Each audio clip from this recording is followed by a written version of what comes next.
వెంకటేశ్వరుణ్ణి తెలియనటువంటి వారు, వెంకటేశ్వరుడి యొక్క దర్శనం చెయ్యని వారు, ఏడుకొండలు ఎక్కని వారు ఎవరు ఉండరు. తెలుగువారి ఇలవేలుపువై అంటారు మహానుభావులు.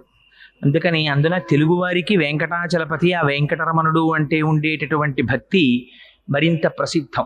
భవిష్యోత్తర పురాణం అని, ఆ భవిష్యోత్తర పురాణము, వరాహ పురాణము మొదలైనవి వెంకటాచల మహాత్యం గురించి చాలా విశేషమైనటువంటి వర్ణనం చేసి ఉన్నాయి. అసలు ఆ కొండ పేరే చాలా చిత్రమైనటువంటి పేరు. ఆ కొండ పేరు పెట్టడమే వెంకటాచలము అని పేరు పెట్టారు.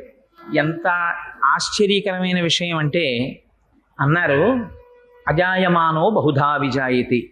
అసలు పరమేశ్వరుడికి జన్మనెత్తవలసిన అవసరం ఎక్కడుంది? ఆయనే మనలా కర్మ చేసినవాడు కాడు. మనలా కర్మ ఫలితాన్ని అనుభవించడానికి పాంచభౌతికమైనటువంటి శరీరంతో రావలసిన అగత్యం ఉన్నవాడు అంతకన్నా కాడు. మరి అటువంటి వాడు శృతంది అజాయమా